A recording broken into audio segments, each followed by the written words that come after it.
IPL 2025 ने देश को नया चैंपियन दिया। रॉयल चैलेंजर्स बेंगलुरु का 17 साल का इंतजार खत्म हुआ। बेंगलुरु ने अहमदाबाद के नरेंद्र मोदी स्टेडियम में हुए खिताबी मुकाबले में पंजाब किंग्स को 6 रनों से हरा दिया। वहीं आरसीबी की जीत के बाद देश के कई जगहों पर लोगों ने जमकर आतिशबाजी और जश्न मनाया।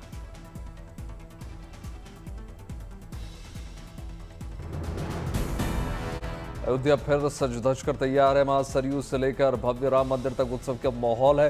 रामनगरी एक बार फिर से उत्सव के रंग में पूरी तरीके से रंगीन नजर आ रही है। अयोध्या में अब दूसरी प्राण प्रतिष्ठा में भगवान राम राजा के रूप में स्थापित किए जाएंगे। इस दरबार में भगवान राम, उनके अनुज लक्ष्मण, भरत, शत्रुघ्न, माता जानकी और सेवक हनुमान शामिल होंगे।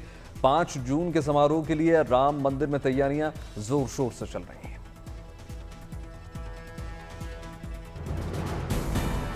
चारधाम यात्रा को लेकर श्रद्धालुओं में जबरदस्त उत्साह देखने को मिल रहा है। यात्रा शुरू हुए करीब 1 महीना हो गया है। इस बीच 20 लाख के पार श्रद्धालुओं ने चारधाम यात्रा में हिस्सा ले लिया। बात अगर केदारनाथ धाम की करें तो यहां 7 लाख से 66,000 ज्यादा श्रद्धालु दर्शन पूजन कर चुके हैं। तो वहीं बद्रीनाथ में अब तक 5,75,000 से ज्यादा तीर्थयात्री पहुंचे हैं। अमरावती में रुक्मिणी माता की पालकी को धूमधाम से निकाला गया, जिसमें बड़ी संख्या में लोग शामिल हुए। वहीं यात्रा के दौरान शहीदों के परिजनों को सम्मानित भी किया गया। मान्यताओं के अनुसार 431 साल पुरानी परंपरा है। विश्व साइकिल दिवस पर देश के कई हिस्सों में खास कार्यक्रम आयोजित किए गए। इस मौके पर छत्तीसगढ़ के भिलाई में एक साइकिल रैली निकाली गई। यह आयोजन सीआरपीएफ की ओर से हुआ। हर साल 3 जून को विश्व साइकिल दिवस मनाया जाता है। संयुक्त राष्ट्र ने साल 2018 में 3 जून को इस साइकिल दिवस की मान्यता दी थी।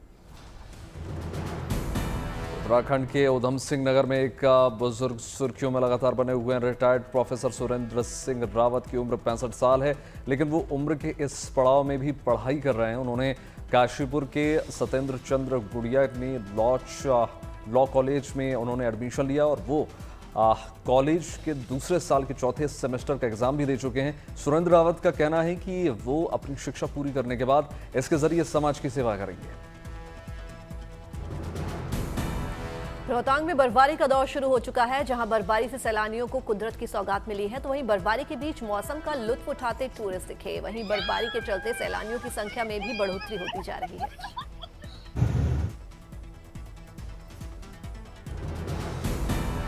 मणिपुर में बाढ़ के बीच सेना का ऑपरेशन जल राहत 2 जारी। फालला समेत दूसरी जगहों पर सेना के जवान लोगों को खाने पीने की चीजें लगातार बांटते हुए नजर आए। वहीं पर वायुसेना की टीमों ने प्रभावितों को सुरक्षित जगहों पर पहुंचाया। बाढ़ की वजह से मणिपुर में 56,000 से ज्यादा लोग प्रभावित हुए।